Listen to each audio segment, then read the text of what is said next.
everyone, myself Kirti Suhag welcome you all to our YouTube channel The Learning Garden.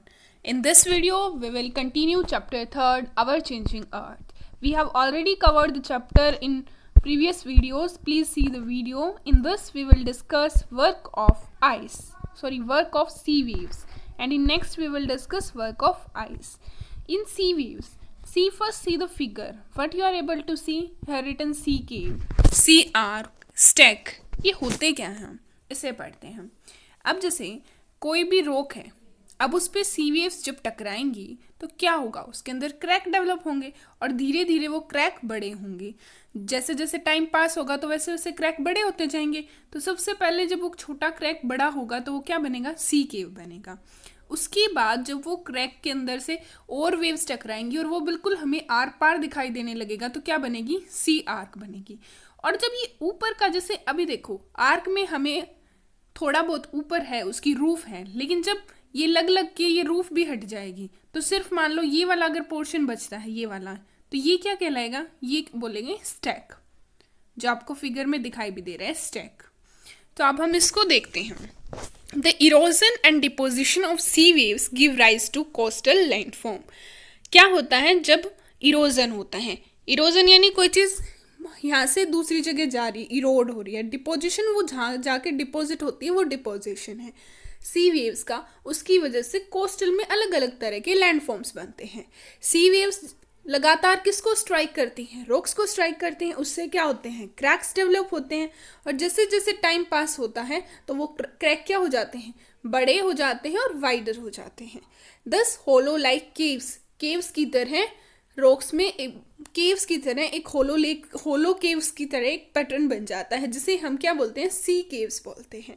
जैसे ही ये cavity और बड़ी होती है, मतलब जो ये गैप है, कैविटी या गैप बोल दो, ये और बड़ा होता है, बिगर एंड बिगर, तो क्या होगा, जो रूफ है सिर्फ और सिर्फ रूफ रहेगी, यानी हमें इसके आर पार दिखाई देगा, तो वो क्या हो जाएंगे, सी आर्चेस.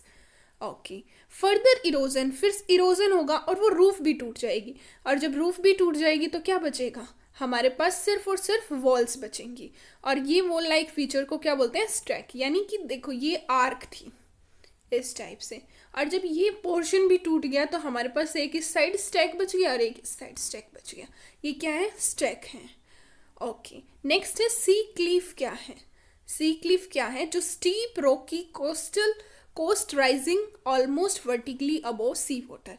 सी क्लिफ का मतलब होता है समुद्री पहाड़ी, यानी कि जो समुद्र, एक साइड से यहाँ समुद्र है और यहाँ कोई पहाड़ी है, तो पहाड़ी कैसे बचेगी जब उसकी और सारी चीज़ें, ये टूटती रॉक थी, काफ़ी बड़ी रॉक थी, वो टूटती गई, इरोजन हुआ, तो हमारे पास एक स्टीप यानी ऑलमोस्ट परपेंडिकुलर रॉक की कोस्ट बचेगी, जो वर्टिकली है, ऑलमोस्ट वर्टिकल है सी वाटर पे, वो बोलेंगे सी क्लिफ.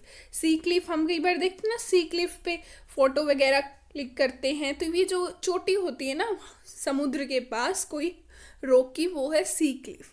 जो सी वेव है वो डिपॉजिट करते हैं सेडिमेंट अलोंग द शोर यानी किनारे. जो सी है, जैसे अगर मान लो ये कोई समुद्र है तो इसकी जो वेव्स बाहर तक यहाँ तक आएंगी तो यहाँ क्या करेंगे, वो सेडिमेंट्स डिपॉजिट करेंगे, और जो ये बनता है ये क्या होता है, बीच. तो आपको ये क्लियर हो गया, सी वेव्स की वजह से अलग अलग तरह के लैंडफॉर्म्स बनते हैं. कौन कौन से बनते हैं, सी केव्स बनती हैं, सी आर्चेस बनती हैं, और स्टैक्स बनते हैं, सी क्लिफ बनती हैं, बीचेस बनते हैं. I hope everything is clear to you. कोई भी डाउट हो कमेंट बॉक्स में आप पूछ सकते हो. Continue watching this, like, share, comment and subscribe our channel if you like the video. Thank you.